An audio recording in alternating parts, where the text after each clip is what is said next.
আসসালামু আলাইকুম দর্শক, নতুন আরেকটি ভিডিওতে আপনাদের স্বাগত জানাচ্ছি। আশা করছি সকলে ভালো আছেন এবং সুস্থ আছেন। পেঁয়াজ সকলের প্রিয় একটি খাবার। এটি তৈরি করতে গিয়ে আমরা বিভিন্ন রকম ঝামেলার মধ্যে পড়ি। অনেকের পেঁয়াজ বানানোর পর ভেতরে কাঁচা রয়ে যায় বা অনেকের পেঁয়াজ মুচমুচে হতে চায় না। তাই কিভাবে এটি মুচমুচে করে বানানো যায় এবং বানানোর পরও মুচমুচে রাখা যায় সেই রেসিপিটি শেয়ার করব। আশা করছি সম্পূর্ণ ভিডিওটি দেখবেন।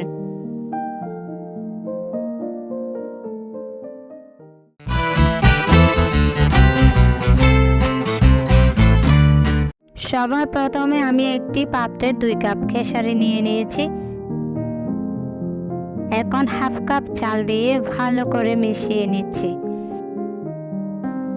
এবারে পরিমাণ মতো পানি দিয়ে ভিজিয়ে রাখবো প্রায় 12 ঘন্টা।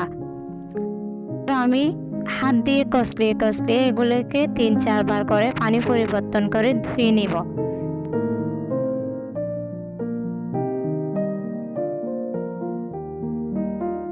পানি থেকে তুলে নিয়ে এগুলোকে আমি ব্লেন্ডার করে নিব।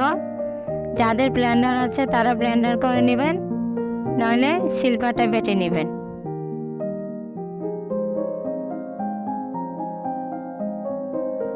এবারে অন্য একটি পাত্রে বেটে নিয়ে ডালগুলো নিয়ে নিয়েছি। এখন হাফ টেবিল চামচ আদা বাটা ও 1 টেবিল চামচ রসুন বাটা দিয়ে দিচ্ছি।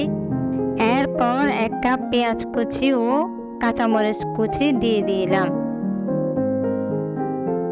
সাথে দিয়ে দিচ্ছি 1 টেবিল চামচ করে হলুদ ও ধনিয়ার গুঁড়া। এবারে দিয়ে দিব 1 টেবিল চামচ লবণ। এখন সবগুলো উপাদান সময় নিয়ে ভালো করে মিশিয়ে নিচ্ছি।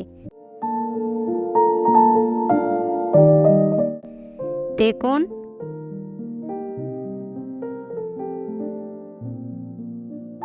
প্রথমে কড়াইয়ে পর্যাপ্ত পরিমাণে তেল ঢেলে নিতে হবে।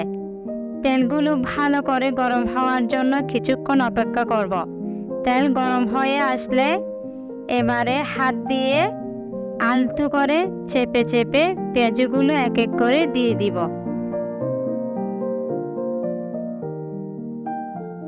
দেখুন আমি এক এক করে সবগুলো দিয়ে দিয়েছি। সবগুলো দিয়ে দেওয়ার পর প্রায় 3 মিনিট চাপে রাখবো।